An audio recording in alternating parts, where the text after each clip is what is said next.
retomando aí as atividades às terças-feiras com a Sociedade Paulista de Infectologia. Durante o ano passado, nós fizemos 42 eventos às terças-feiras, né, 2020 e 2021. Foi uma atividade muito rica de educação continuada, e é um prazer que é a primeira desse ano, 2022, da gente estar retomando as atividades às terças-feiras com a Sociedade Paulista de Infectologia. Queria lembrá-los do nosso Congresso Paulista de Infectologia, que ocorrerá no Centro de Convenções Frei Caneca, do dia 22 ao dia 25 de junho deste ano, presencial.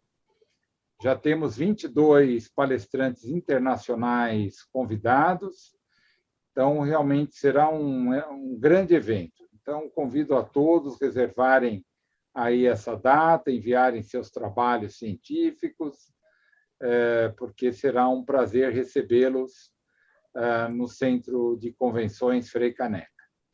Então, gostaria de passar a palavra para o professor Paulo Abrão, que coordenará esse evento, que é um evento que nos dá muita honra de estar com professores aqui amigos, pessoas que a gente tem convivido aí nas suas áreas de conhecimento, pessoas que realmente fizeram a diferença durante a pandemia. Então, professor Paulo, por favor.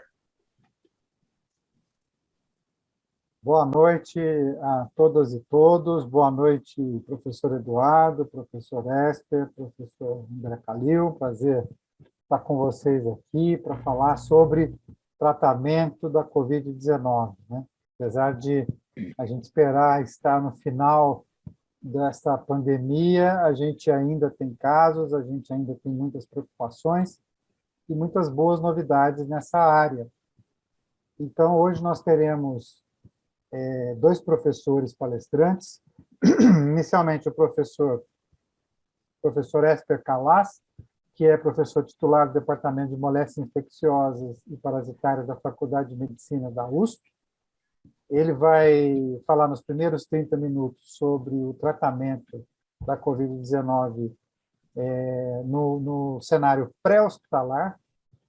E depois, a seguir, nós vamos ter o professor André Calil, que é professor do Departamento de Medicina, da disciplina de doença infecciosa, diretor do setor de infecções em transplantes da Universidade de Nebraska, nos Estados Unidos.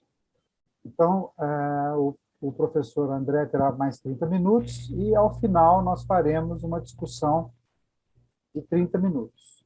Então, eu solicito a nossa audiência, já estamos aqui chegando em quase 220 pessoas, né, que nos deixam muito felizes, que nos enviem já as suas perguntas ao longo das apresentações, pelo chat ou pelo local específico de envio das questões, para que no final nós possamos fazer uma bela discussão aí, aproveitar muito da inteligência e da competência desses dois excelentes professores e amigos.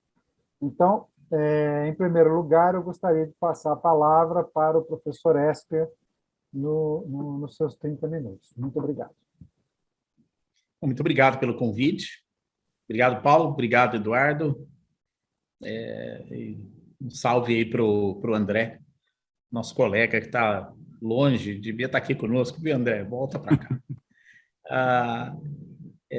Antes de eu começar, não posso deixar de saudar grandes amigos. Então, o André eu conheço há pouco tempo, a gente vê o brilho que ele teve durante a pandemia, todas as publicações que ele fez, coisas de altíssimo impacto. Me chamou muita atenção o editorial que você publicou no JAMA, logo no comecinho da pandemia, André, falando sobre a gente não poder cometer. Eu lembro dessa frase e repeti para várias pessoas em todas as oportunidades que eu tive, uma frase sua.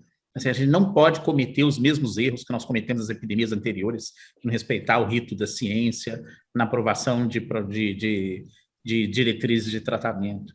E isso foi uma coisa inacreditável que aconteceu durante esses 2 anos.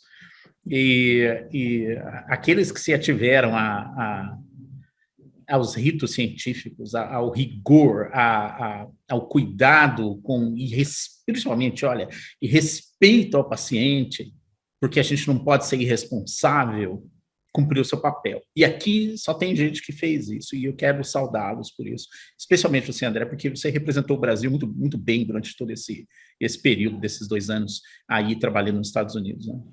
E aqui o Paulo e o Eduardo são 2 queridos amigos. A gente trilhou nossas carreiras juntos, ombro a ombro, lado a lado, durante tantos anos. Só para dizer que nós 3 aqui, vários momentos, tivemos junto em ambulatório, atendendo paciente, ajudando paciente em UTI. Quer dizer, essas décadas trabalhando juntos, para mim, é uma satisfação vê-los aqui novamente, a gente tentando difundir conhecimento e trocar experiência com todo mundo. Eu preparei uma aula que pretende navegar um pouco sobre o tratamento antiviral ambulatorial da Covid-19. A minha intenção aqui não é fazer uma avaliação farmacológica de sintomáticos, de avaliação de coagulação, nada disso. É um objetivo de avaliar o que a gente pode fazer para mudar a história da doença em pessoas que têm Covid-19 e chegam no consultório.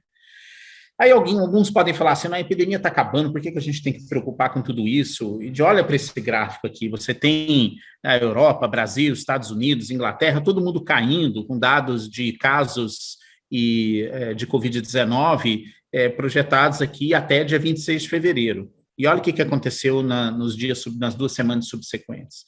A gente está vendo um crescimento de casos, principalmente na Europa. Muitos atribuem a essa expansão à subvariante da Ômicron, causando que tem incrível isso, a gente conseguir perceber que aparecem ainda variantes que foram selecionados com maior capacidade de transmissão e que encontram um caminho de disseminação em sociedades que já tiveram ondas anteriores de infecção natural e um esforço de vacinação muito extenso. E chamar a atenção para o que está acontecendo na Ásia, porque a coisa lá parece que está saindo do controle em alguns países. Hong Kong entrou em colapso, seu sistema de saúde. Eu coloquei o mapa aqui da China, a Shenzhen, que é essa província aqui no nordeste da China, fechou. São 7 milhões de pessoas confinadas em suas casas agora, e a gente não tem dados muito precisos de lá, mas esse negócio de que a epidemia está acabando, nós estamos entrando em endemia, precisa avisar o vírus, porque ele continua se disseminando, ainda a gente tem essa ameaça. E eu escrevi minha coluna da Folha de São Paulo de amanhã, comentando um dado nos Estados Unidos que monitora o isolamento de RNA de coronavírus em esgoto, e teve esse dado, principalmente no Nordeste americano, que a quantidade de partículas isoladas aumentou mais de 1000 vezes. Então, isso é um prenúncio que provavelmente o que a gente está vendo na Europa pode acontecer lá, e a gente tem que entender que o Brasil não está fora desse contexto de disseminação internacional. Mas voltando para o nosso tema, a gente ainda tem que voltar para as bases da patogenia da doença, é um slide antigo, publicado bem no comecinho, mas chamar a atenção para vocês que eu vou tentar focar aqui nessa fase viral de resposta inicial. E por quê? Porque aqui nós temos uma oportunidade. E essa oportunidade é que você pega a pessoa nos primeiros dias de sintomas com uma multiplicação viral muito intensa. Isso aqui é uma demonstração aqui de uma modelagem à direita, feita por um grupo francês, que mostra que a quantidade de pessoas que, independente de estarem com doença mais grave, que em vermelho, ou azul, que é a doença mais branda, a quantidade de vírus que eles apresentam logo depois do início dos sintomas, e muito provavelmente antecedendo 3 ou 4 dias antes do início dos sintomas, quando a infecção acontece, atinge um pico enorme, e assim, projetando uma quantidade de vírus que chega até 10 elevado a 9 cópias por ml de secreção respiratória. E isso aqui é um dado de vida real do estudo da fase 3 da Moderna, que eu coloquei aqui os 595 indivíduos que desenvolveram Covid-19 e foram plotados nesse gráfico com a carga viral ao longo dos dias após o início dos sintomas. Veja que a quantidade de vírus aqui no começo é gigantesca, e aí vai caindo, e aí isso norteia, inclusive, várias das diretrizes de isolamento. Mas por que eu estou chamando de tudo isso? Porque a patogenia da doença, isso é uma revisão que foi publicada essa semana na Science, no último número que saiu, mostra as consequências inflamatórias da doença, as consequências microangiopácticas da doença, mas quem está na base disso é o vírus. E o vírus determinar o que essas fases posteriores inflamatórias ou microangiopáticas vão se dar é o que deve ser o foco da ação no tratamento da infecção bem na fase precoce. E isso chama a atenção para a gente que o tratamento precoce verdadeiro tem que ter um objetivo, que é bloquear a replicação do vírus, e quanto mais cedo, melhor, em base nesses gráficos que eu mostrei anteriormente, ou seja, nos primeiros dias de sintomas é quando a carga viral está mais alta e você precisa atuar.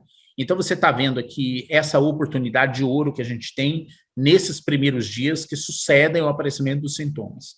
E até mesmo nos dias um pouco antes do aparecimento dos sintomas, na pessoa que foi exposta, e aqui o conceito muda um pouco, que é a profilaxia pós-exposição, já tem vários medicamentos aprovados com essa finalidade, mas não é o objetivo dessa aula, eu não vou entrar nessa parte aqui de cá do gráfico, mas entrar nessa parte de cá, onde a gente tem que instituir o tratamento. E por causa disso, a gente precisa de um alto índice de suspeição, porque deixar de fazer um diagnóstico, você pode perder a oportunidade de tratar um paciente de alto risco. Então, a testagem ajuda a achar o momento mais adequado de quando é o tratamento, especialmente quando você, mesmo que a pessoa, por exemplo, tem um teste negativo 1, 2 dias atrás, os sintomas persistem, você repetir o teste para pegar o diagnóstico bem no começo, sempre ajuda para você tratar esse paciente de risco. Isso é uma coisa muito importante. Então, eu vou abordar essa aula em 4 componentes e depois fazer um fechamento que eu vou tentar abordar um pouco mais a respeito de pacientes que são mais suscetíveis à replicação do vírus no final.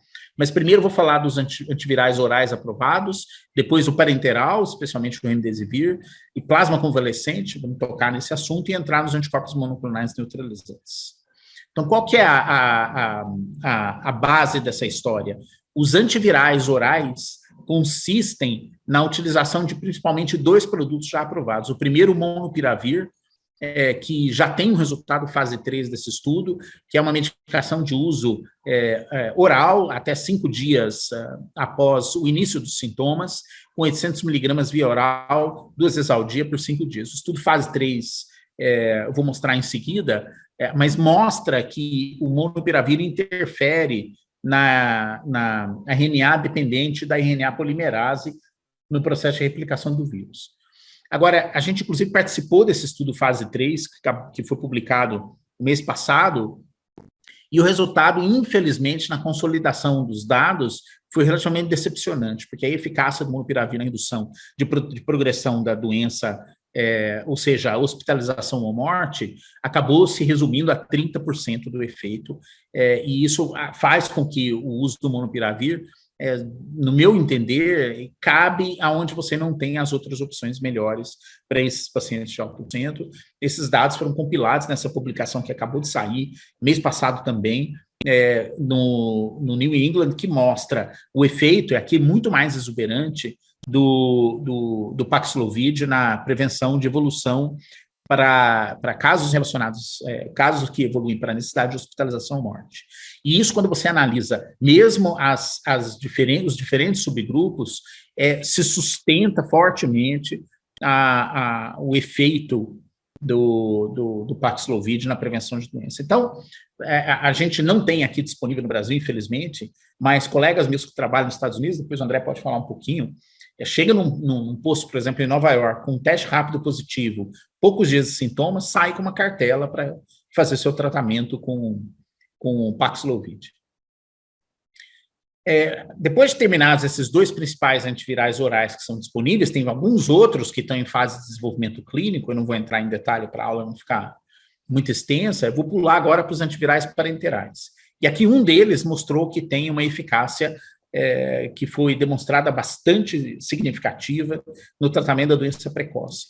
O remdesivir, que no início foi utilizado principalmente para tratamento de doença mais grave daqueles pacientes hospitalizados, e o efeito lá foi relativamente pequeno, quando você transporta para o uso precoce, respeitando aquela fase da doença, onde a replicação viral é maior, daí o efeito é bastante exuberante. Então, nesse trabalho agora, foi publicado em dezembro, aliás, em janeiro, né, no fim de janeiro, mas ele foi online, saiu em dezembro, de remdesivir dado até 5 dias após o início do tratamento, outra vez, 86% de eficácia na proteção contra hospitalização e contra a morte e de casos de Covid-19.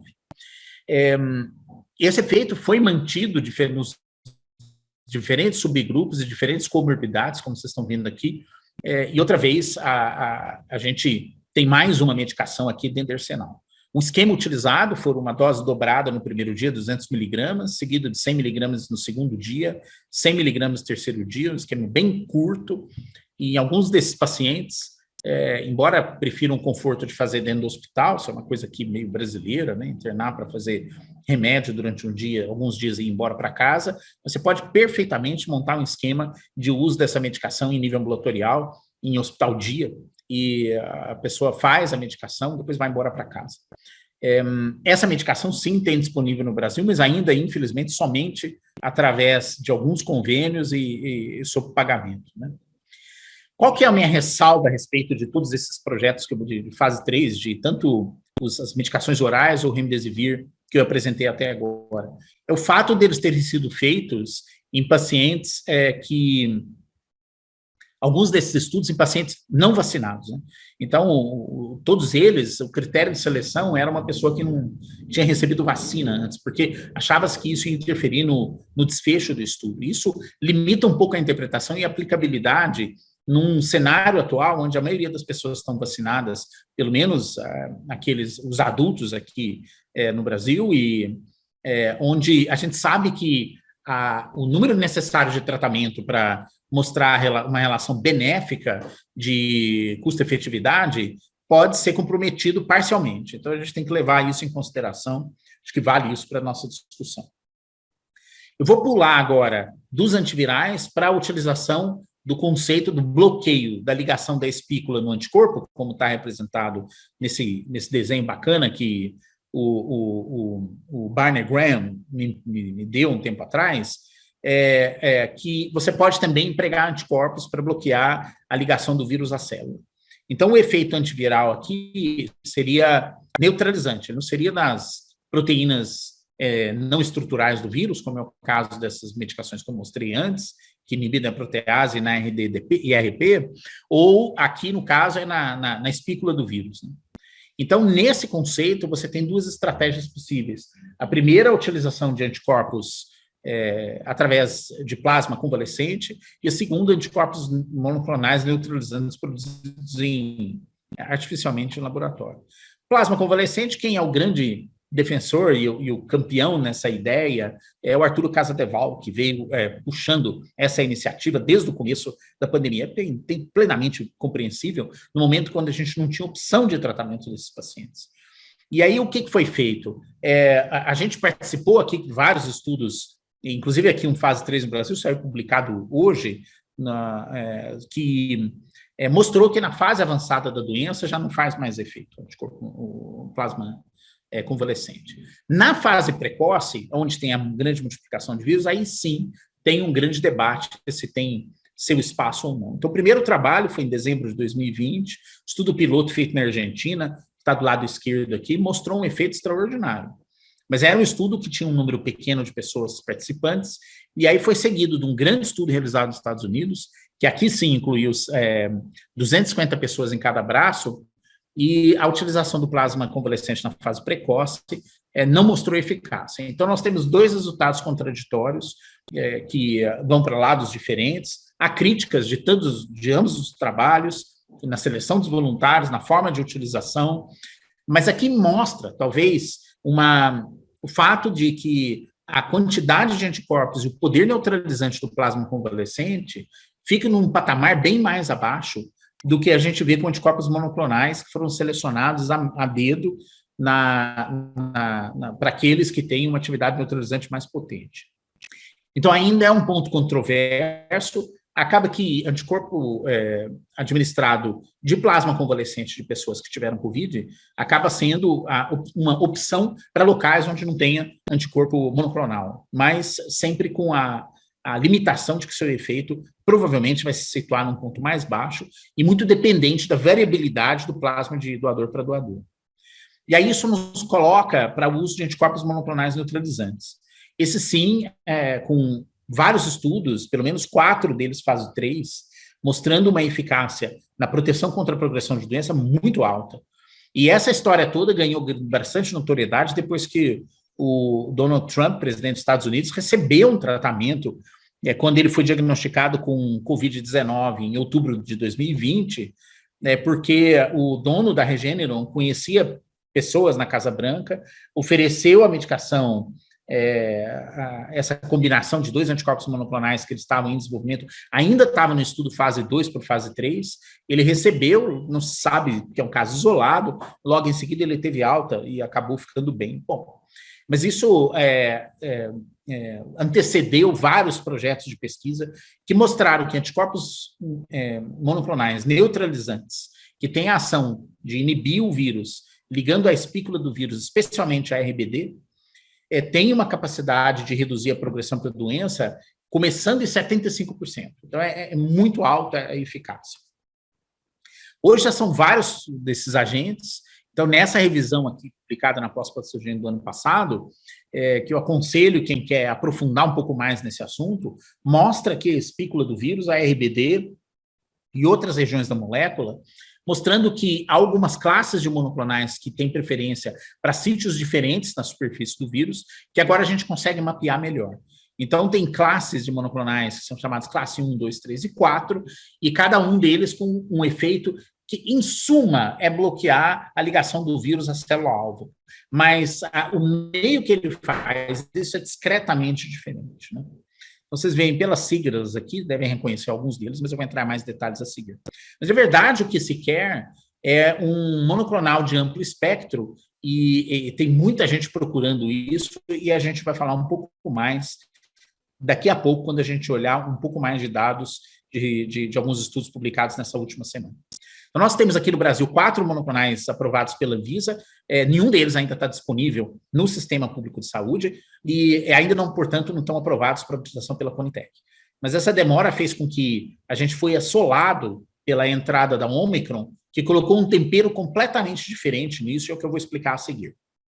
Isso aqui é um grupo japonês que trabalha com sensibilidade de variantes de SARS-CoV-2, e há diferentes anticorpos monoclonais. Então, tem vários deles aqui que vocês devem conhecer, os 2 anticorpos da Eli Lilly, os 2 anticorpos da Regeneron, alguns outros, mas eu quero chamar a atenção para vocês do Sotrovimab, que é um anticorpo desenvolvido pela Vir e depois é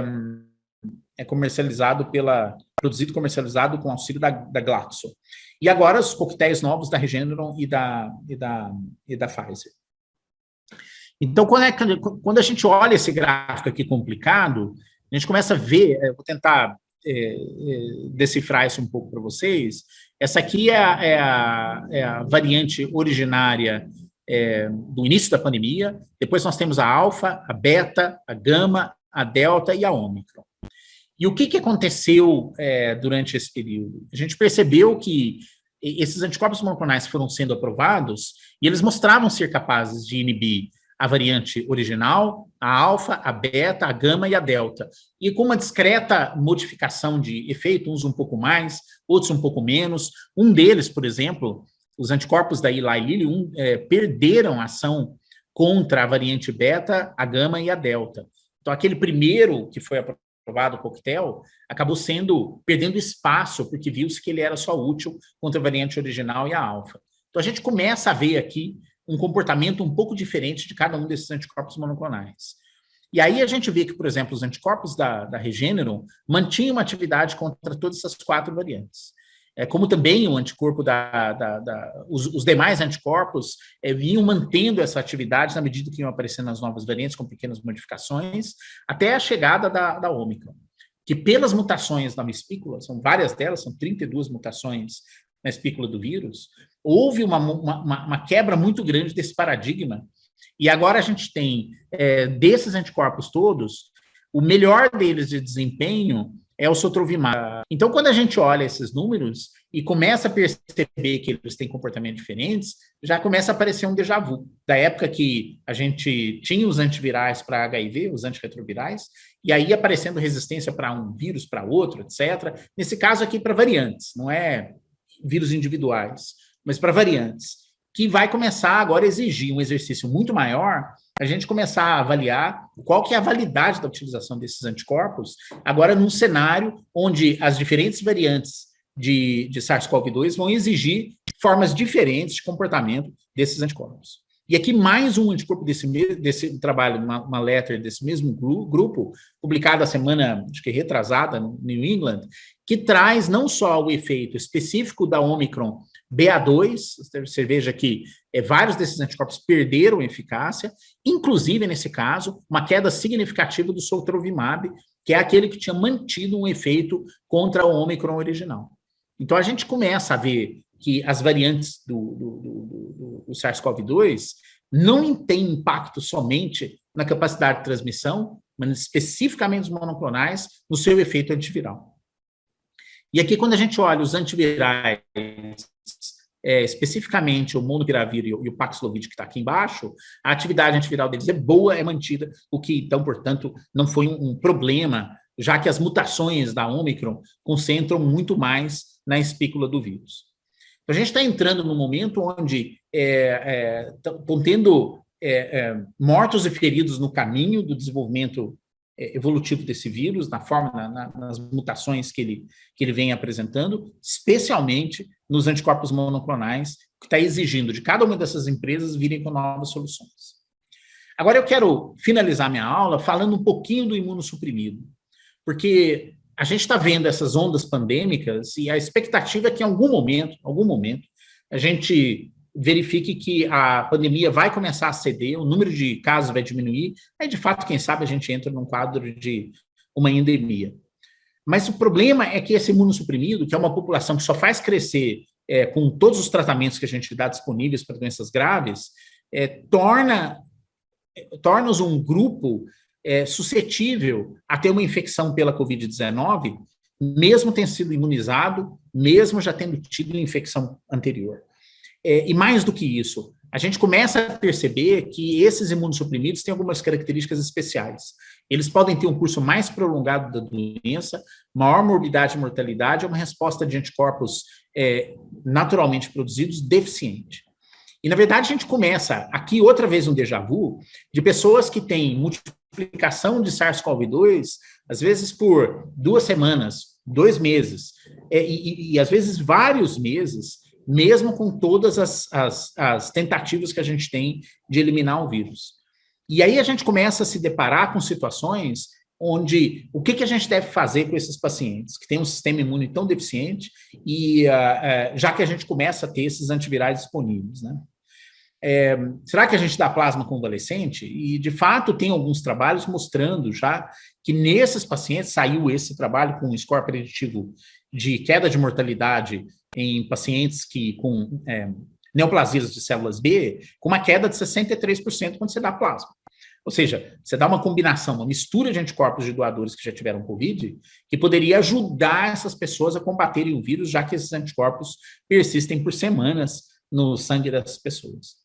Em alguns outros casos, infusões repetidas. Aqui o exemplo é de plasma convalescente, mas pode ser de anticorpos monoclonais ou até mesmo outras formas, que a gente pode elaborar um pouco mais, mas ainda é uma área muito pouco explorada, o que fazer com a inibição do vírus a longo prazo, que se multiplica a longo prazo nessas pessoas.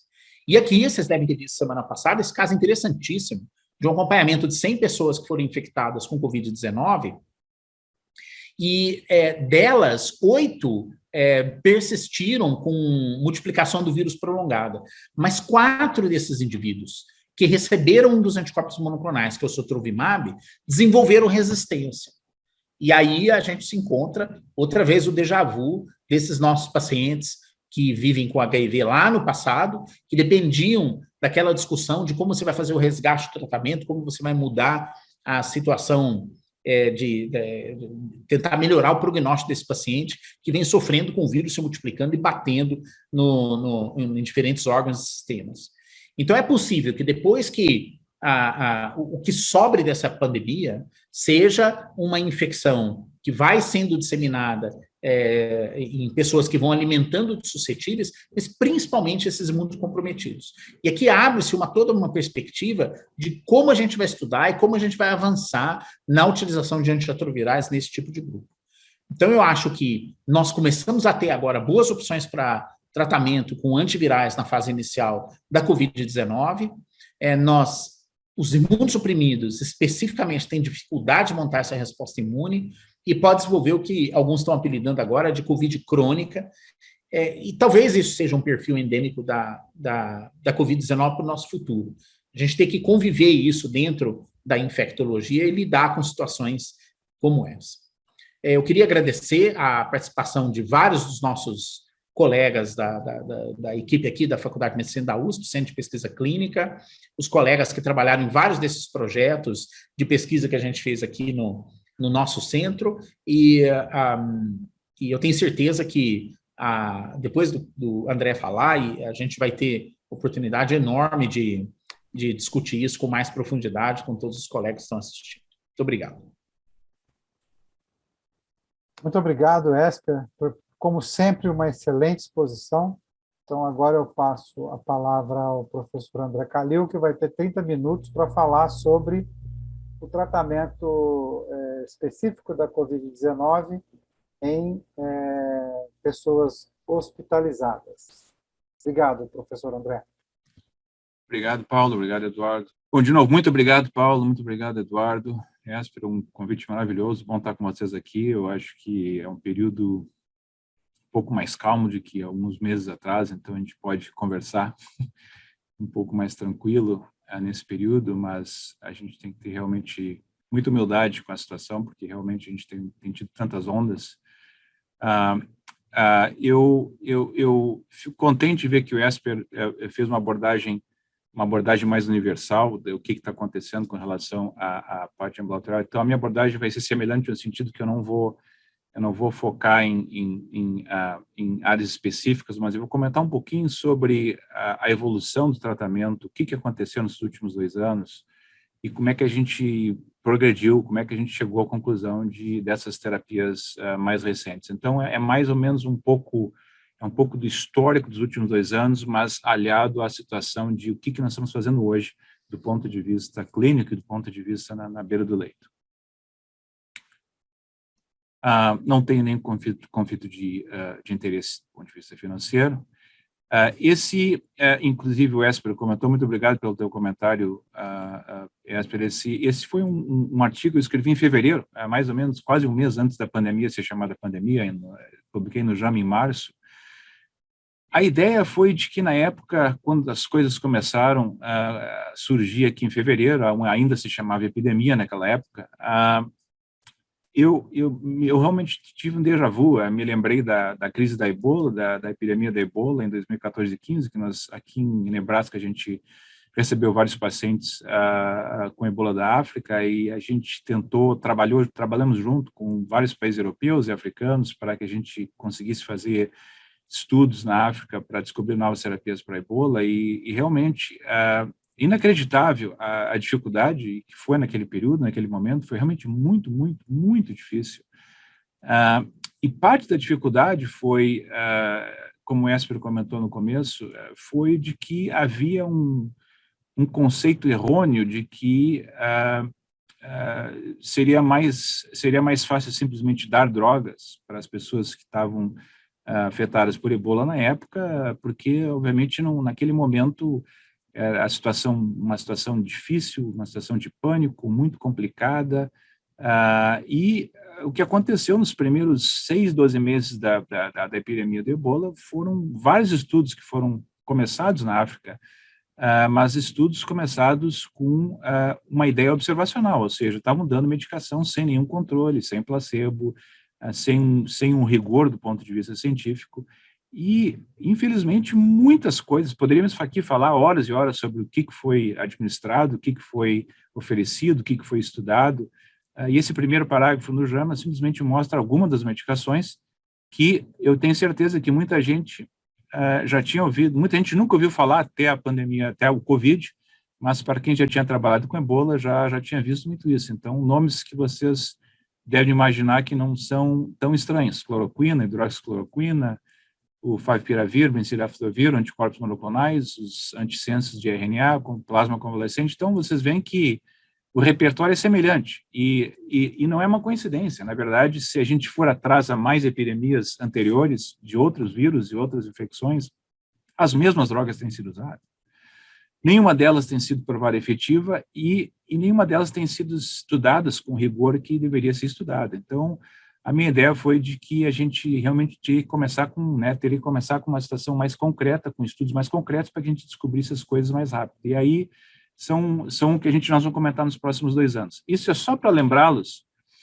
Eu gosto de trazer esse slide, um slide antiguíssimo, 1948, mas eu gosto de trazer porque, na verdade, a gente não pode esquecer, a nossa memória não pode ser curta do ponto de vista científico. Vejam bem, esse estudo foi um estudo feito na década de 40.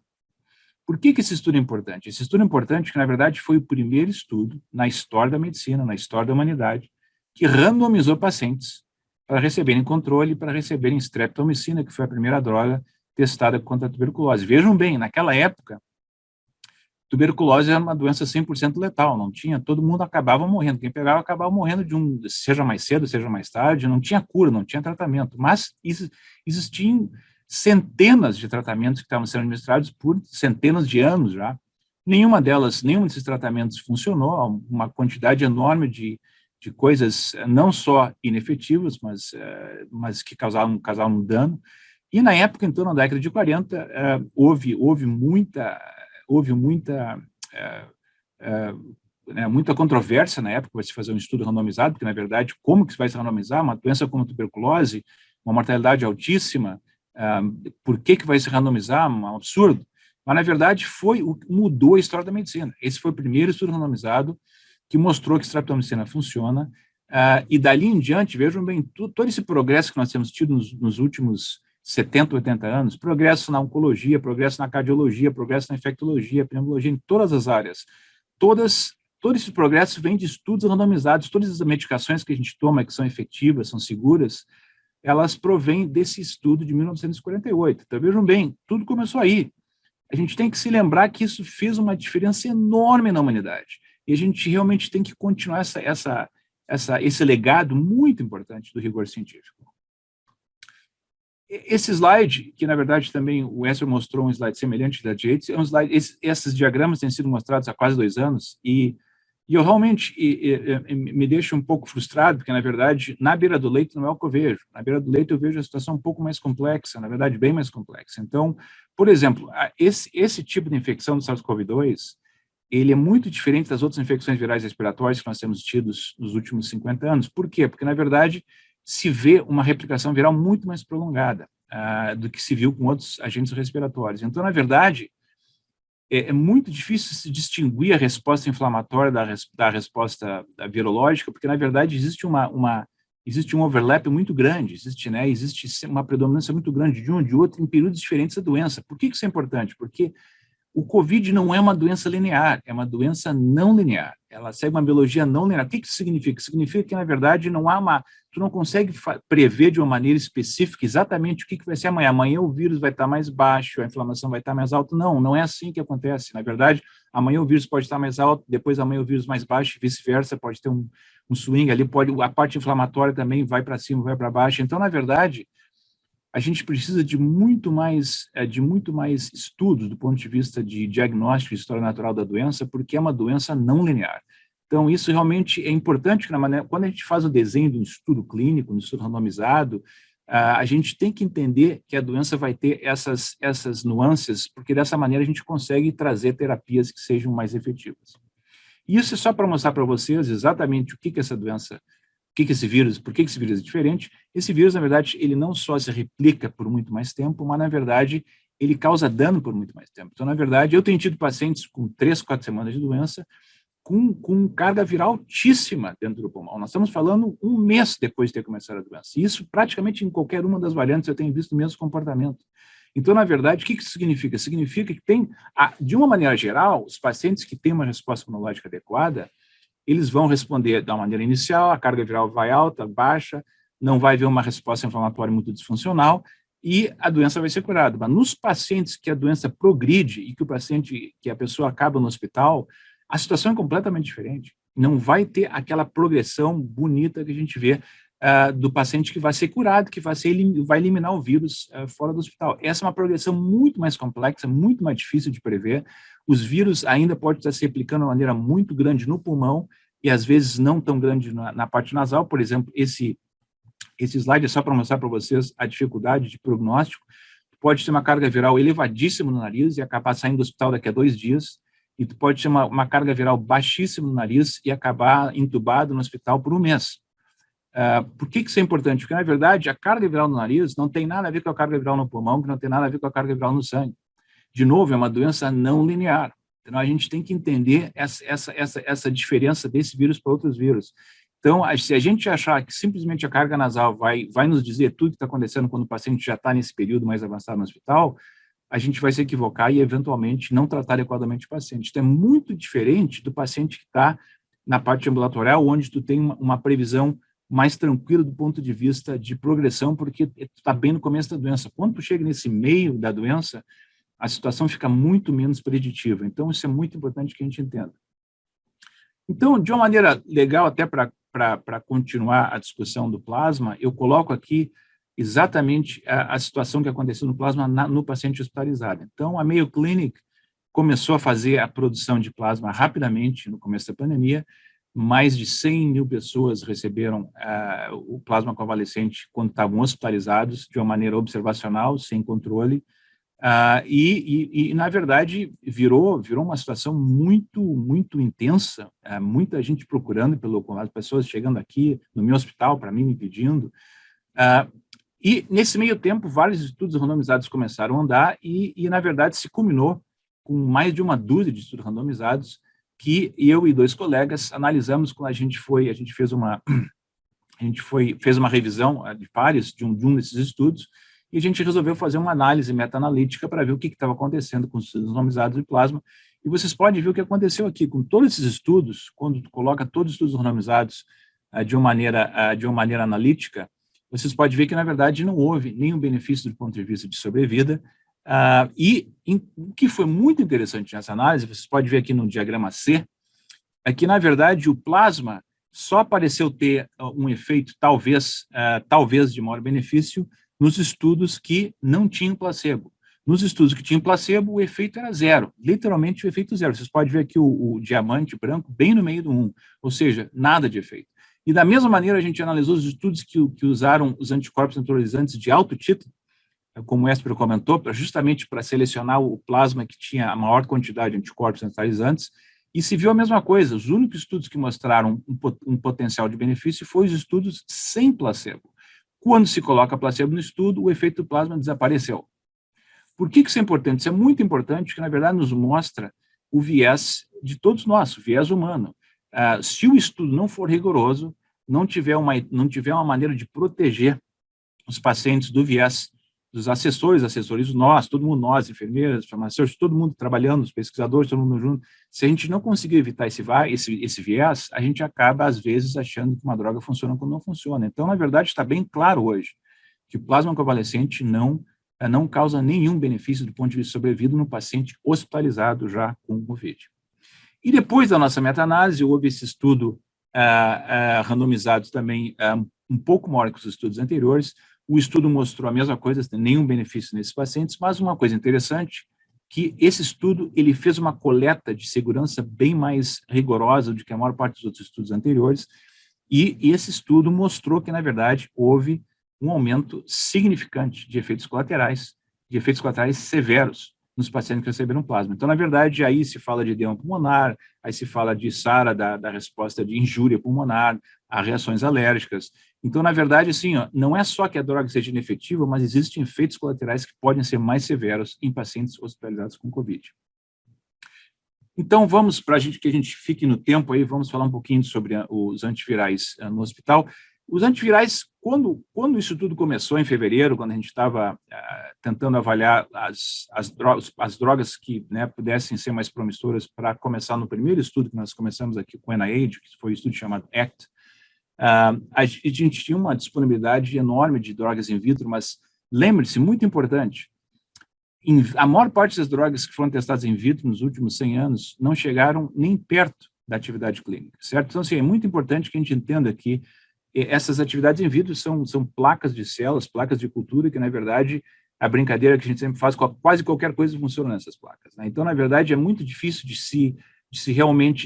se extrapolar a atividade clínica de uma droga antiviral dentro de um processo in vitro. É bom que a gente veja uma atividade in vitro, obviamente é muito bom, porque dá um estímulo para que a gente continue estudando, mas aí você tem que fazer os estudos animais, estudos em humanos, e assim vai se progredindo para se descobrir que realmente, por quê? Porque dentro de uma placa com algumas células, o ambiente é muito diferente de um organismo humano, onde a droga tem que entrar, né, tem que entrar na corrente sanguínea, tem que chegar no alvo, no caso do pulmão, tem que chegar na célula, todo esse problema da farmacocinética, da farmacodinâmica, tudo isso tem que ser, obviamente, avaliado numa droga que tu não consegue avaliar numa placa. Então, muito importante que a gente veja isso. Então, por exemplo, o que aconteceu? A hidroxicloroquina foi dada de uma maneira observacional a milhões de pessoas, baseado num dos estudos de mais baixa qualidade que a gente teve em toda a pandemia, um estudo bem pequeno, muito pequeno, feito na França, onde não houve nenhum desfecho clínico, não houve nenhuma avaliação clínica, simplesmente fizeram swab nasal e mostraram que, na verdade, houve uma redução da quantidade de vírus no nariz pelo PCR. O estudo provocou uma avalanche de entusiasmo da mídia social, de todo mundo, e o uso da hidroxicloroquina virou simplesmente inacreditável. Milhões de pessoas receberam isso off-label, milhões. E o que aconteceu, que esse estudo antes da pandemia, um estudo como esse antes da pandemia, provavelmente nem seria publicado no jornal como esse. O estudo é de baixíssima qualidade. Então, o que aconteceu? Na verdade, o estudo que não mudaria nenhuma prática clínica antes da pandemia, mudou a prática clínica na pandemia. E isso realmente culminou numa situação muito complicada, porque, na verdade, no começo foi muito difícil de fazer estudos randomizados, mas, felizmente, vários estudos randomizados foram feitos, apesar de todo esse entusiasmo precoce, e 2 meta-análises feitas por 2 grupos diferentes, que realmente fizeram todo um processo de metodologia independente, mostraram, na verdade, a mesma coisa. O que aconteceu? Quando se analisa todos os estudos randomizados feitos nesse primeiro ano da pandemia, se definiu que, na verdade, não só a hidroxicloroquina não mostrou nenhum benefício clínico nos pacientes hospitalizados, mas, pior do que isso, houve uma incidência maior de morte, 30% de elevação no risco de morte nos pacientes que receberam hidroxicloroquina. Vejam bem, isso só conseguiu se ver em função dos estudos randomizados e no processo meta-analítico de entender todos esses estudos randomizados. Vejam bem, 30% são o resultado estatisticamente significante no aumento da mortalidade. Isso, quando esses estudos foram feitos, já tinham centenas de milhões de pessoas que já tinham recebido hidroxicloroquina. Então, vejam bem, quantas pessoas morreram pelo tratamento que a gente jamais vai descobrir? Jamais. Porque, na verdade, essas pessoas receberam, se morreram, as pessoas já morreram pela doença. Se sobreviveu por causa da droga. Essa é a ideia que, na verdade, eu já tinha comentado isso já no artigo do JAMA, na primeira mês da pandemia. Esse é o problema de não ter controle. Quando não se tem controle, a gente não sabe se a droga está causando mais dano, se a droga está causando mais benefício. Nesse caso, se descobriu que houve um aumento de 30% na mortalidade. Então, infelizmente, o que aconteceu é isso. Muita gente recebeu essa droga e, infelizmente, não se beneficiou e acabou ainda tendo mais malefícios. Depois disso, a ivermectina foi outra medicação que tinha ação in vitro, mas, na verdade, já se sabia que, do ponto de vista in vivo, se necessitaria provavelmente de 1.000 a 5.000 vezes a dose que se usa para parasitas. Então, na verdade, a dose seria uma dose provavelmente letal, e se fosse equivalente ao vírus, mas de qualquer maneira, vários estudos foram feitos, primeiro observacionais, como esse, vocês podem ver que o estudo observacional, na verdade, também positivo, a mesma coisa que a história do estudo da Mayo Clinic, muito positivo do ponto de vista observacional, mas que não se transladou do ponto de vista randomizado. Aqui, esse estudo observacional mostrou benefícios da ivermectina também, e os estudos randomizados não mostraram benefício.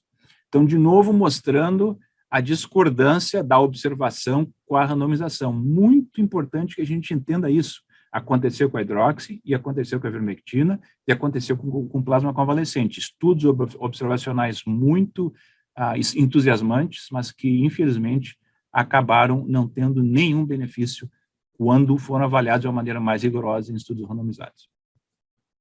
E, por último, nessa fase, antes da gente entrar na reta final, eu quero comentar sobre um estudo que nós fizemos, que foi o nosso terceiro estudo randomizado, do ACT Network, aqui do NIH, do Instituto Nacional de Saúde, onde nós avaliamos a questão do interferon. O interferon, então, tinha dados in vitro fortes, dados em animais, dados em humanos, dados não só em humanos, mas dados não só em estudos observacionais, mas inclusive em estudos randomizados. Provavelmente o interferon é a droga que teve mais evidência do ponto de vista promissora antes de fazer um estudo randomizado duplo cego controlado com placebo, como nós fizemos. Provavelmente nenhuma droga tinha tanta evidência quanto o interferon. Fizemos, então, fomos fazer o teste e o interferon não passou no teste.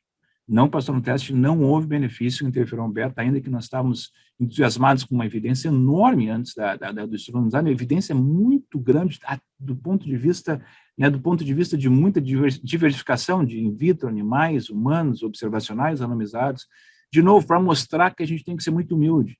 A gente precisa do rigor científico. Com tudo isso, ainda não funcionou. Então, por isso que se precisa fazer esse tipo de estudo mais rigoroso, ainda que seja mais complexo, mas esses estudos foram feitos no meio da pandemia e foram feitos de uma maneira bastante efetiva.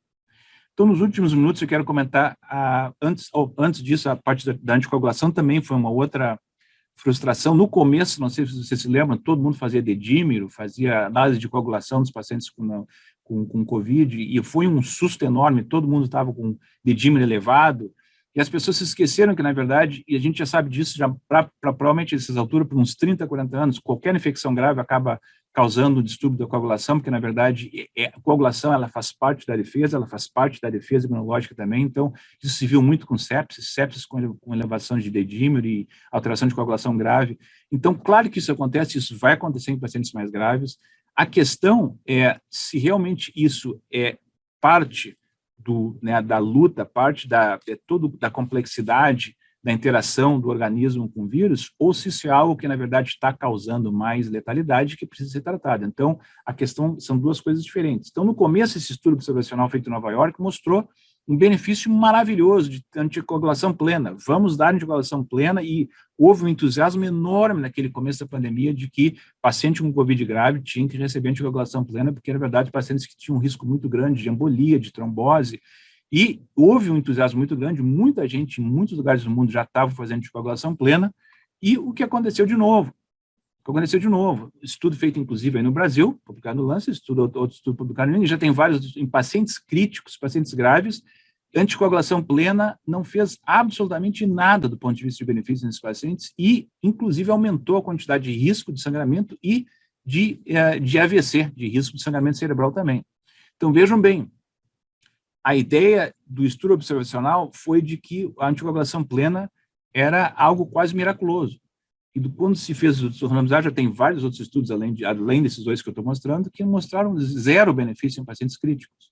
Então, vejam bem o perigo de se assumir que um marcador simples como o dedímero seria o suficiente para a gente cuidar de todo um organismo. Não, não é o suficiente. O dedímero é simplesmente um reflexo do distúrbio de coagulação, um distúrbio imunológico, mas ali a gente tem que tentar entender todo o organismo, não só um biomarcador. Do ponto de vista de progresso que nós tivemos, obviamente, foi o primeiro ACT que nós fizemos. Esse primeiro ACT foi o estudo super rigoroso. Começamos com todo rigor, começamos no dia 21 de fevereiro, antes da pandemia ser chamada pandemia, nós já começamos o estudo.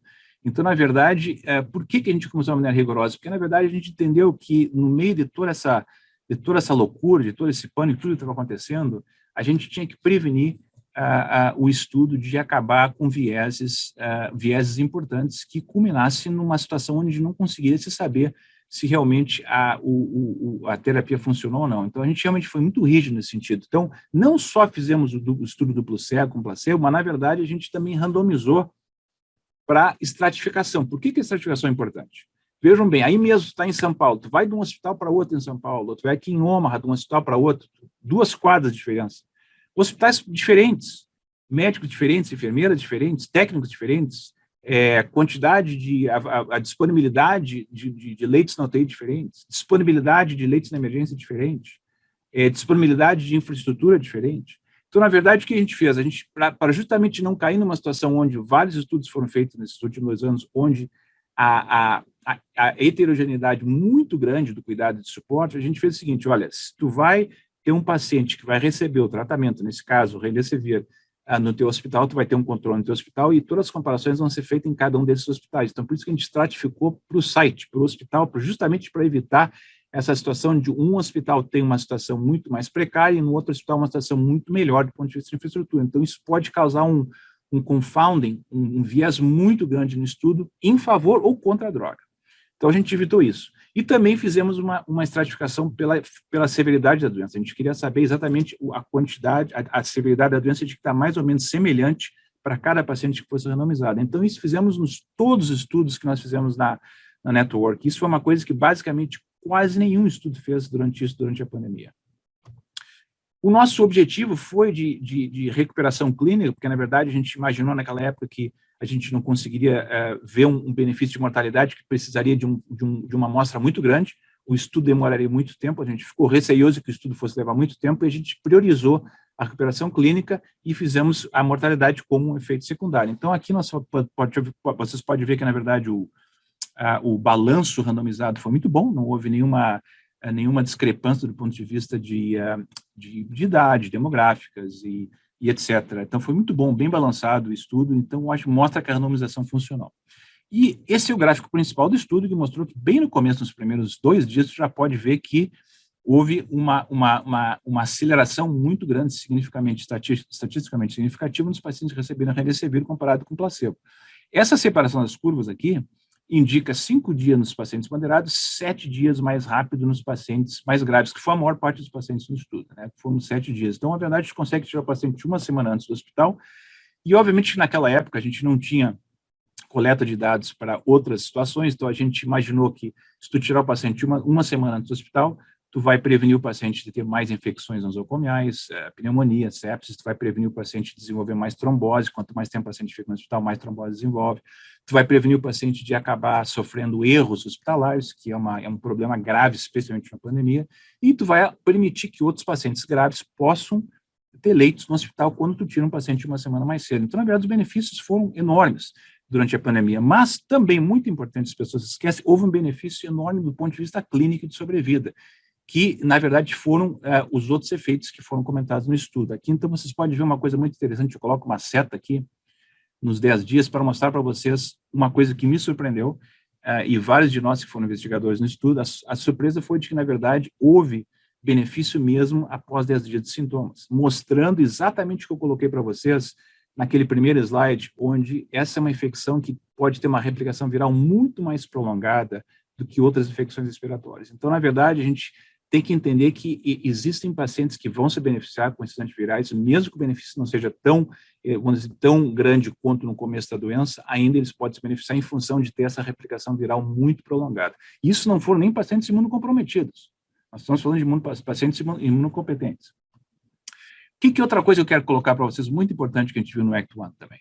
A gente viu que houve uma aceleração do ponto de vista não só de recuperação, mas houve uma prevenção na necessidade de mais oxigênio, na necessidade de invasão, de ventilação não invasiva e na necessidade de ventilação invasiva, ou seja, houve uma redução estatística de 30% a 40% na progressão para a intubação. Então, prevenir a intubação, para mim, foi muito importante ter achado nesse estudo, porque, na verdade, é exatamente isso que a gente quer quando o paciente está numa situação mais grave. E, por último, algo que, obviamente, não estava na primeira página do estudo, porque foi um efeito, obviamente, foi um desfecho secundário, mas um desfecho secundário extremamente importante. A gente observou uma melhora de sobrevida estatisticamente significante nos pacientes que estavam recebendo oxigênio, que foi, na verdade, os pacientes que foram indicados nos guidelines americanos para receber Remdesivir. Então, houve uma redução de 70% na mortalidade, estatisticamente significante, que vocês podem ver. Então, isso realmente complementa muito toda aquela situação que a gente comentou do ponto de vista de sair mais cedo do hospital, de prevenir intubação. Obviamente que tu vai reduzir a mortalidade. Mas, na época, obviamente, como isso foi um desfecho secundário, acabou no suplemento do artigo, que, na verdade, muita gente jamais viu essas curvas, que está publicada dentro do New England Journal. Para terminar, eu quero comentar um pouquinho sobre a parte de imunomodulatória, já que nós temos alguns minutos, porque, na verdade, isso foi uma revolução dentro da infecção, né, dentro da nossa área de enfermidade infecciosa, porque, obviamente, a gente já tinha uma ideia de que antivirais e antibacterianos que possam ser efetivos vão ter obviamente, vão ter um efeito muito positivo do ponto de vista da progressão da doença, mas imunomodulatórios a gente sabia muito pouco, até essa época do Covid, sabia muito, muito pouco sobre a atividade imunomodulatória em infecções. E aí, o primeiro estudo que, na verdade, mostrou, sem placebo, estudos controle sem placebo, mostrou um benefício de imunomodulação foi o Recovery, um estudo britânico, onde analisaram a dexametasona. E vocês podem ver que, na verdade, o que se observou nesse estudo, um estudo onde todo mundo recebia o usual care, né, ou seja, o que tivesse na época, e foram randomizados para receber, na verdade, naquela época, ou Dexa, ou estavam já fazendo randomização com hidroxicloroquina e várias outras medicações. Então, a randomização é uma randomização um pouco assim, menos ortodoxa, porque, na verdade, existiam vários tipos de medicações que podiam ser randomizados. E os sites podiam negar a randomização, ou seja, a randomização não foi uma randomização rigorosa da maneira como se faz tradicionalmente. Então, houve um processo um pouquinho assim, menos rigoroso do ponto de vista de randomização. De qualquer maneira, com a ausência de placebo, com a ausência desse processo de randomização mais rigorosa, ainda se viu um benefício de redução de mortalidade nos pacientes que receberam Dexa, principalmente nos pacientes que receberam ventilação mecânica.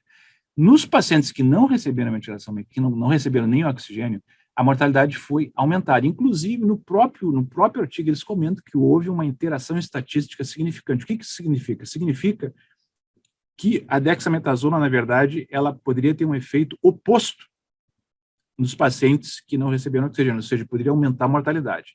E isso se preocupou muito, porque, na verdade, isso não é novo. A gente já tinha observado isso com pesquisa de sepsis anteriormente, pacientes que tinham sepsis bacteriana anteriormente, que recebiam corticoide muito precocemente, acabaram tendo um aumento na mortalidade. Isso foi na década de 70, 80, até a década de 90. Muitos estudos já tinham mostrado isso. Então, na verdade, já se tinha uma ideia de que a imunomodulação, especialmente imunossupressão, ela tem que ter um momento adequado. Se tu começar muito cedo, tu acaba prejudicando a resposta imunológica e piorando o prognóstico do paciente. Depois, houve vários estudos com inibidores da interleucina 6, e aqui nesse caso Dose, que também mostraram um benefício do ponto de vista de sobrevida. A diferença aqui foi que nesses estudos, teve vários estudos duplos cegos que foram negativos. E os únicos estudos positivos com interleucina, com inibidor da interleucina 6 são estudos open label, que não tiveram placebo. Então, são dados, é uma evidência mais frágil no sentido de que não há uma evidência rigorosa, mas ainda que existe uma sugestão de benefício em pacientes que receberam os inibidores da interleucina 6. E, por último, eu comento o nosso segundo ensaio clínico randomizado do NIH, o ACT-2. Esse estudo nós fizemos, na época, então, já tínhamos o Remdesivir, obviamente que na época, como já sabíamos que o Remdesivir já reduzia a progressão para intubação, reduzia a mortalidade, já reduzia tempo de hospital, tudo isso, obviamente, todos os pacientes que foram no segundo trial, todos receberam Remdesivir, porque na época seria antiético um paciente hospitalizado não receber um antiviral que já tinha sido provado efetivo pelo primeiro estudo. Então, todo mundo recebeu Remdesivir, a metade dos pacientes receberam baricitinib e a metade receberam placebo. E esse baricitinib é um inibidor da JAK, assim, ele atua de uma maneira diferente do ponto de vista imunológico comparado com outros imunomoduladores, mas a consequência é justamente de reduzir essa disfunção inflamatória que acontece no paciente mais grave com COVID. Então, a ideia foi de comparar com o placebo, se ver se o baricitinib realmente poderia trazer um benefício a esses pacientes. E o que se observou foi, de novo, um benefício de recuperação clínica.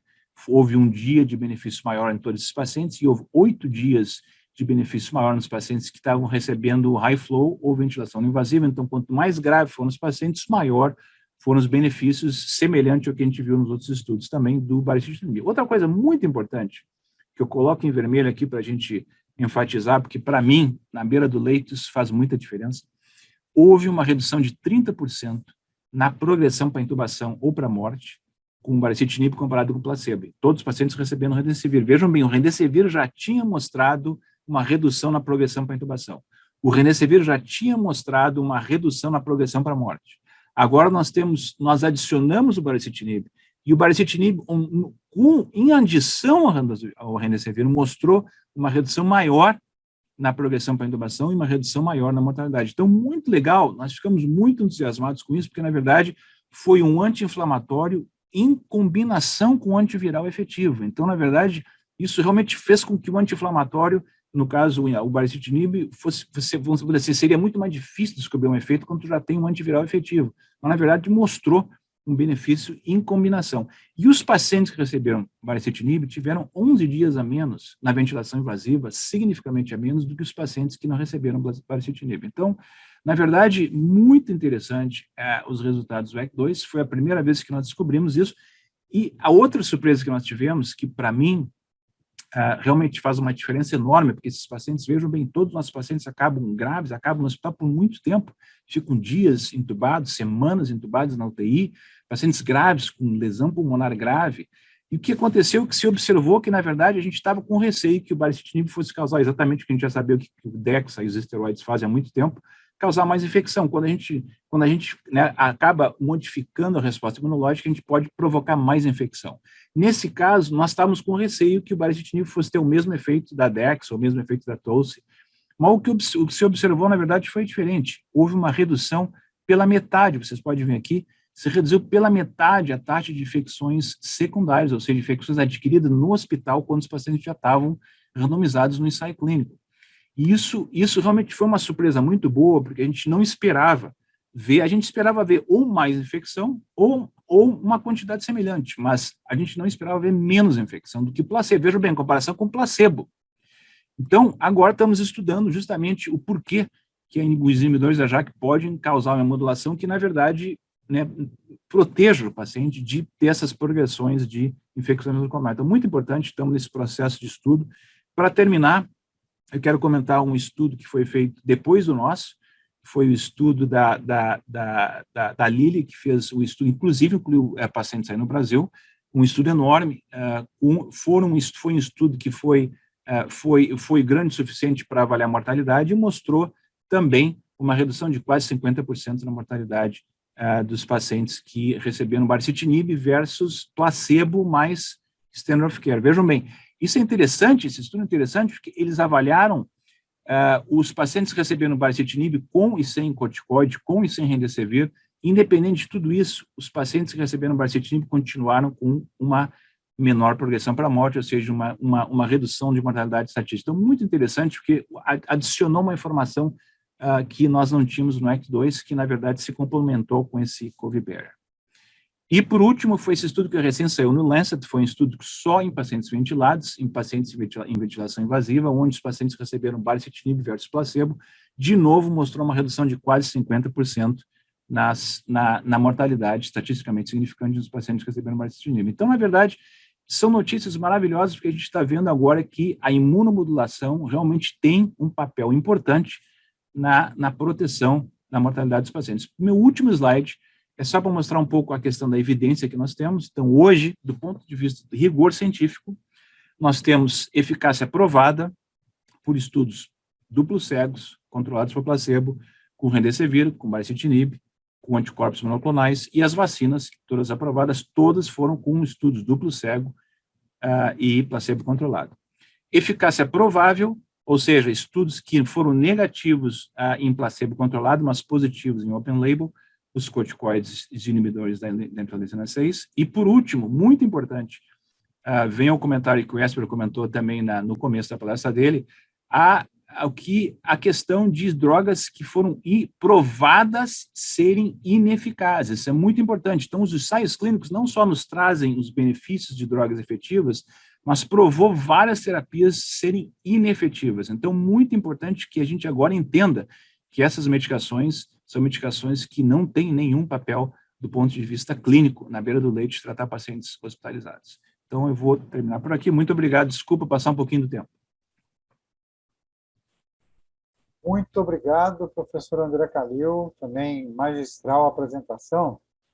Já temos aqui a felicidade de termos passado de 350 pessoas nos assistindo.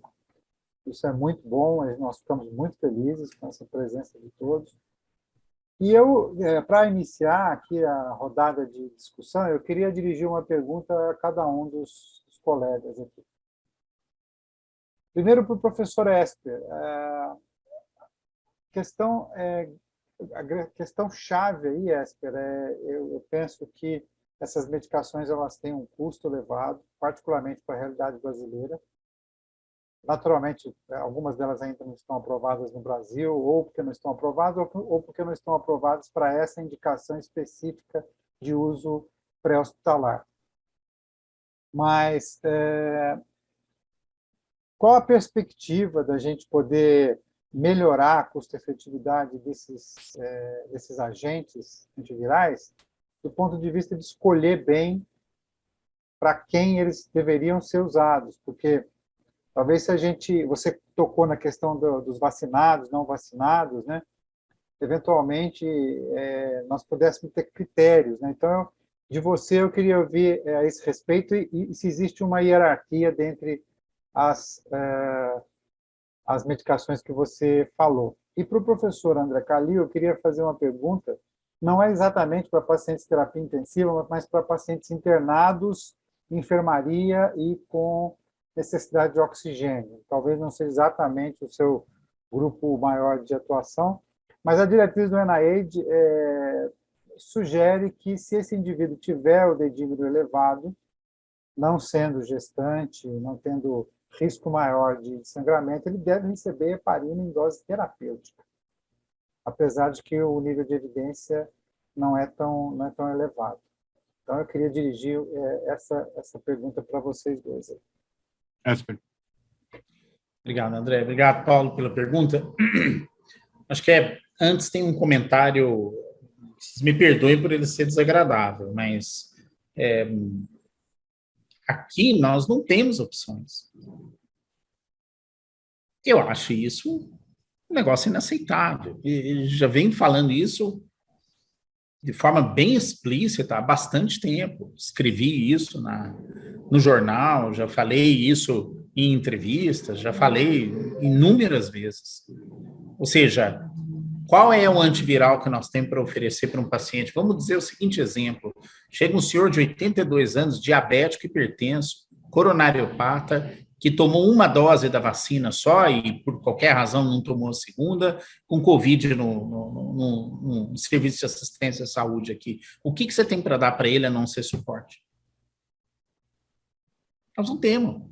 E, assim, isso me causa uma espécie muito grande, porque você vê um governo que fica defendendo o uso ainda até hoje de cloroquina, sendo que não dá esse tipo de opção para tratar um paciente como esse. Então, eu acho isso um problema muito grave. E eu acho também que a argumentação cabe na decisão de vamos calcular qual que é o número necessário para tratamento, o NNT, e definir bem qual é o perfil dos pacientes que a gente deve tratar. Sentamos todo mundo, definimos quais são os cortes de idade, algumas coisas são muito claras, outras são um pouco arbitrárias, mas dá para a gente, com conhecimento acumulado, selecionar perfis de pacientes que possam beneficiar desse tratamento. Aí vem alguém e fala assim, não, mas é muito caro. E esse argumento eu não consigo aceitar, porque nós lutamos na época da AIDS para tratamento para todos os brasileiros que viviam com HIV. Nós somos pioneiros nisso, a gente lutou para salvar a vida dessas pessoas. A gente não pode achar, então, que o custo tem que ser um impedimento para sentar os nossos gestores de saúde, negociar com quem vende essas medicações, que o preço é abusivo, nós sabemos disso, para trazer para alguma coisa razoável para um país de desenvolvimento como o Brasil. Mas eu acho que isso tem que fazer parte, evidentemente, de uma priorização aqui, por isso já se passaram 2 anos da pandemia, não temos o que oferecer. Agora, para quem que você deve dar? Quer dizer, esses estudos que a gente mostrou, muitos que o André mostrou, muitos que eu mostrei, foram feitos em pacientes que não tinham vacinado. Nós sabemos disso. Mas é claro que dá para você encontrar dentro das casuísticas, né, é muito simples. Vai até o hospital, tem 500 morrendo por dia. qual é o perfil dos pacientes do Brasil que estão morrendo hoje? Qual é a característica dessas demográficas, clínicas, laboratoriais, dessas pessoas que estão passando? É muito simples. Chega lá, define isso, confronta com os estudos publicados e vamos falar, nós precisamos de tantos tratamentos, nós precisamos de tanto acesso e tentar forçar nossos gestores a disponibilizar essas medicações. Perfeito. Professor André, sobre a heparina, então, em pacientes em enfermaria precisando de oxigênio. Heparina plena, terapêutica. Sim, certo. Paulo, então, existe um estudo, esse é o estudo pelo qual o NIH se baseia, o guideline, né, se baseia, sugere, né, que esses pacientes possam beneficiar. É um estudo muito tênue, né, e a gente, eu vou te ser muito sincero, eu trato pacientes de enfermaria também, não é só na UTI, eu não tenho a conduta de dar heparina para esses pacientes. Eu respeito os guidelines, eu acho que eles têm, por isso são guidelines, né? Eu acho que a gente tem que entender, os guidelines são guidelines justamente para nos ajudar, né, a ter uma direção, mas a gente tem que transladar a ciência de uma maneira bem específica aos nossos pacientes. E eu vou te ser muito sincero, no começo da pandemia, eu vi pacientes com sangramento severo vindo de outros hospitais com anticoagulação plena, e isso me deixou muito preocupado.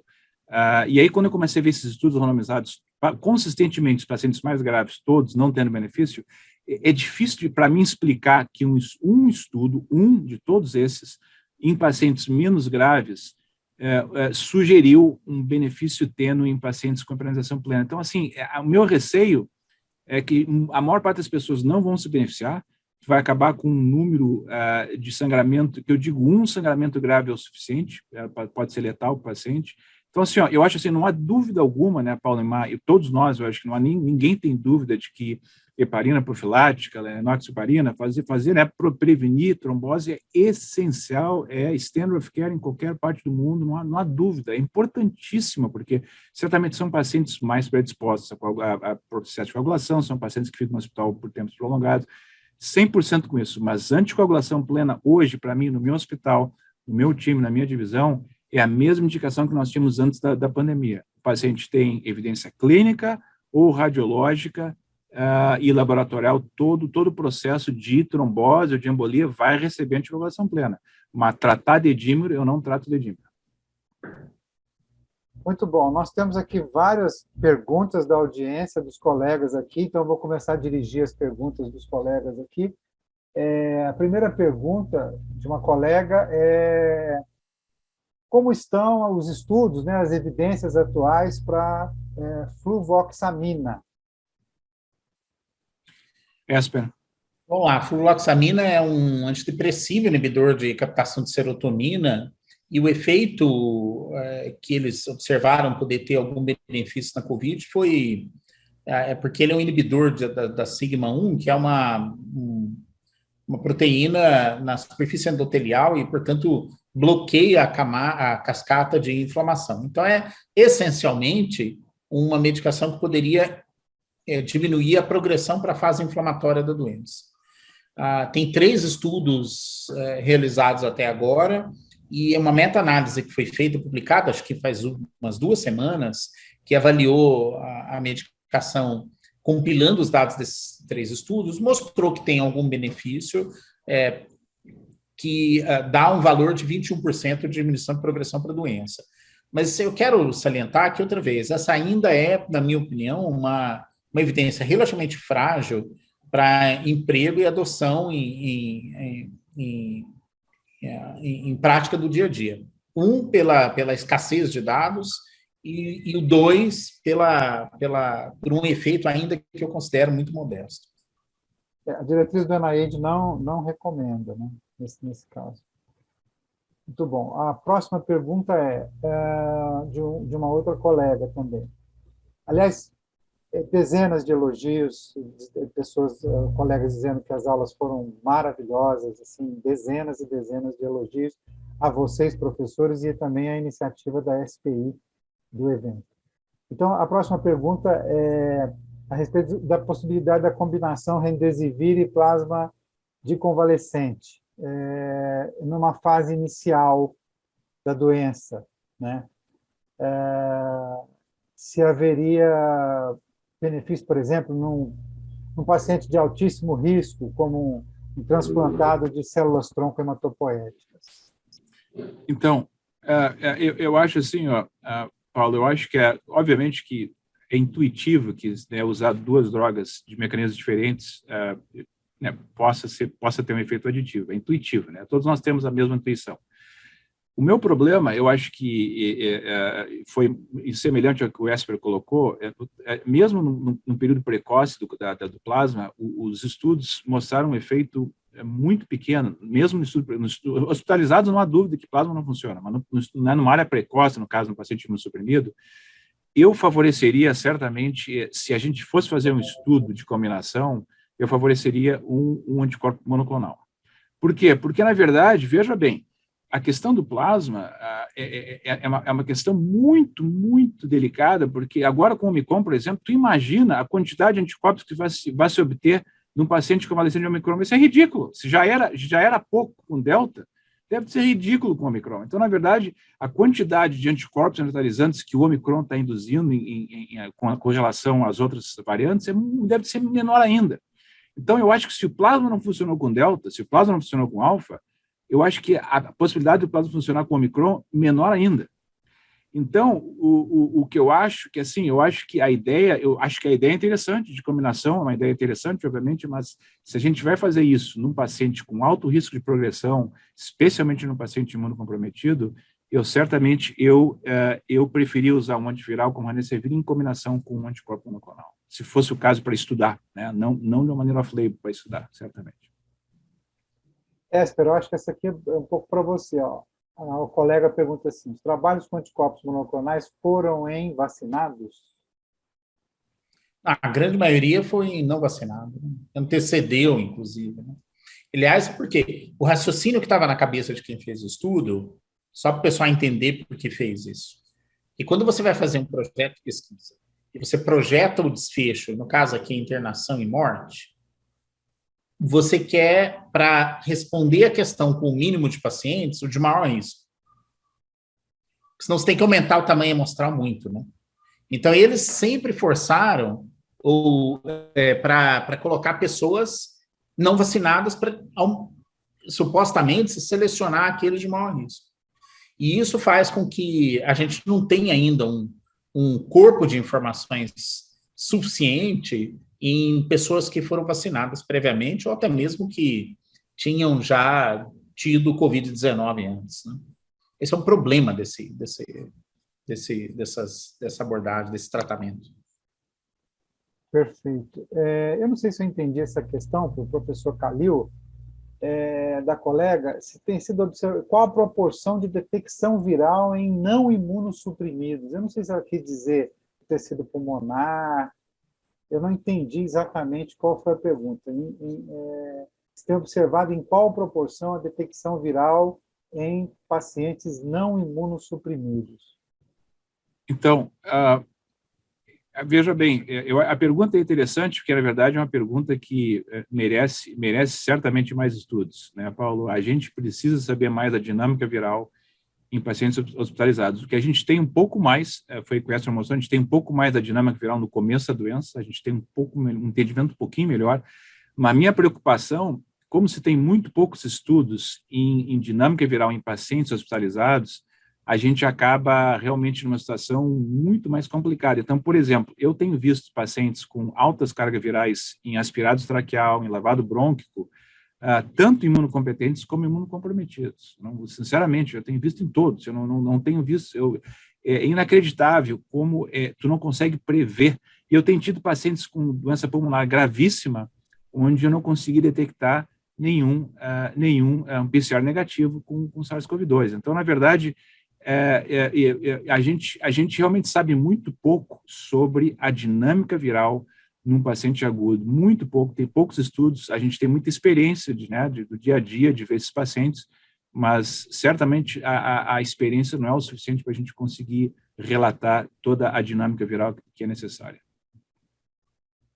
Uma questão do José Vidal, que ele coloca aqui para vocês, eu acho também fundamental essa questão, os limites éticos e legais de se usar medicamentos off-label, né? Eu acho que em parte já foi comentado por vocês, mas nunca é demais a gente reforçar isso, né? Como evitar esse uso indiscriminado em futuras pandemias? Quer responder isso, André? Vocês o tutorial no JAMA. Antes de você pegar essa bomba, eu acho o seguinte: a gente tem que ser o mais rigoroso possível, como eu comentei lá no começo.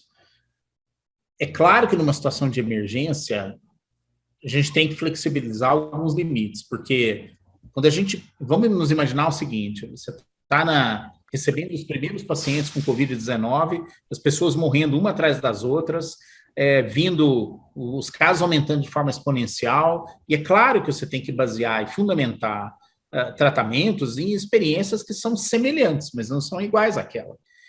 Então, nessas situações, cabe a gente usar protocolos de tratamento e começar a fazer algumas opções, mas sempre fundamentada, no mínimo, em experiências de doenças que são muito parecidas, muito semelhantes, ou causadas por mesmos agentes do mesmo gênero que seja. Não? Agora, a partir daí, assim, quanto mais organizado está o seu sistema para instituir as observações que vão dar as respostas, mais rápido você vai estar melhor preparado. E eu acho que isso, de certa forma, vários de nós testemunhamos no começo da pandemia, os estudos que começaram nos Estados Unidos e aqui no Brasil. Olha, o tanto de estudo que foi feito duplo cego randomizado no Brasil foi impressionante, com publicações de alto nível, etc. Então, nós temos essa capacidade, a gente tem que se organizar e começar a fazer esses estudos o mais rápido possível em enfrentamento de uma nova doença, para a gente rapidamente conseguir transportar isso para a prática do dia a dia, tanto no paciente ambulatorial como à beira do leito. E essa organização custa caro, depende de investimento, depende de dedicação e muito trabalho, não é? Mas no momento que ela se estabelece, aí, vamos ver o que o André acha, mas eu acho que começa a ser necessário o estabelecimento de algumas diretrizes que vão nortear o tratamento. E aí tem que começar, aquilo que era um desconhecido já deixa de ser, a gente tem que começar a seguir essas diretrizes com rigor. Eu concordo, Esther, I think, só para complementar, eu acho que é importante, que assim, voltando atrás, 2 anos atrás, né, agora a gente pode falar de 2 anos atrás, coisa impressionante, parece que foi 20 anos atrás, é uma loucura. Então, assim, ó, o que eu comentei naquele artigo do JAMA também foi o seguinte, o que eu comento até hoje, né, o que a gente fez no juramento hipocrático. Então, quando tu está numa situação de pânico como essa, do começo da pandemia, todos nós em pânico, todo mundo tentando fazer isso, se a gente entra em pânico, se nós, como profissionais de saúde, entrarmos em pânico, quem se prejudica é o paciente, entendeu? Não podemos entrar em pânico, não podemos entrar. Eu sei que é fácil falar, todos nós passamos por isso, se a gente entrar em pânico, o paciente sofre. Por quê? Porque aí entra a questão da segurança do paciente. Então, vejam bem, naquele artigo eu comentei, fiz um exemplo que, na verdade, foi uma previsão, não foi algo que eu sabia, mas, obviamente, todos nós que somos infectologistas já usamos os antimaláricos por muitos anos. Então, eu comentei que se a gente vai usar uma droga que foi usada para parasita, agora para vírus, a droga agora ela é experimental. Veja bem, então, se tu vai usar uma droga, como o Esther colocou, tu tem que criar uma semelhança. Mas parasita e vírus não tem nada semelhante. Então, vejam bem, se a gente vai transladar uma droga de um parasita para um vírus, a droga se torna experimental. Estamos fazendo experimentos de pacientes sem controle. Então, muito importante que se dê conta disso. Isso é muito importante. Por que isso é importante? Porque uma droga como hidroxicloroquina, qual é os 3 órgãos afetados por essa droga? Classicamente, se sabe isso por 100 anos. Coração, fígado, medula óssea. Certo? Qual é os 3 órgãos que a gente vê afetados pelo Covid severo? Coração, miocardite, hepatite por Covid e pancitomia por Covid. Então, veja bem, tu dá uma droga que tu já sabe dos efeitos colaterais, que afeta os mesmos órgãos que o Covid afeta, como é que tu vai distinguir se o paciente está progredindo por causa do Covid ou se o paciente está progredindo por causa da droga? Tu não vai saber. Ninguém vai saber. Se tu não tiver controle, ninguém vai saber. Então, qual é a minha prioridade numa situação dessas, como essa, colocou assim, essa situação de estar começando tudo, o desespero, aquela loucura, a gente chegando no hospital, o hospital lotado, segurança, segurança, segurança, proteger o paciente de drogas que possam aumentar a mortalidade. Quando tu pensares que uma droga off-label tem uma possibilidade que seja desse tamanho, uma possibilidade de aumentar a mortalidade dos pacientes, essa droga não deve ser dada sem controle. Então, eu acho que aí, se a gente começar com essa ideia de proteger o paciente, a gente vai conseguir criar diretrizes de que sejam mais seguras do ponto de vista de tratamento de suporte. Naquela época, nem tratamento de suporte a gente sabia que tinha que ser feito. Quanto de volume que vão dar para os pacientes, quanto de oxigênio, vamos alto fluxo, vamos a baixo fluxo, quando é que intuba? Lembram vocês quantos pacientes foram intubados precocemente? Que, na verdade, hoje já se sabe, tem estudos mostrando que a intubação precoce aumentou a mortalidade dos pacientes. Então, na verdade, nem o tratamento de suporte sabia o que fazer naquela época. Hoje se sabe muito mais. Ainda não obviamente, não ideal. Então, eu acho assim, segurança, proteger o paciente. Dessa maneira, tu sempre vai proteger o paciente e vai proteger a opção de realmente criar estudos que sejam necessários. E para complementar, então, por último, que o Esper colocou, Brasil, exemplo maravilhoso de estudos de altíssima qualidade. Aqui nos Estados Unidos fizemos randomizados, duplos cegos, nós terminamos estudos em mês, 2 meses, 3 meses. Então, vejam bem, seja num país com mais dificuldades econômicas, com menos dificuldades econômicas, fizemos estudos randomizados, e nós com o NIH fizemos estudos randomizados na África. Na última epidemia de ebola, descobrimos 2 anticorpos monoclonais em 2018, numa situação calamitosa no Congo, uma situação dramática, muito complicada, guerra civil.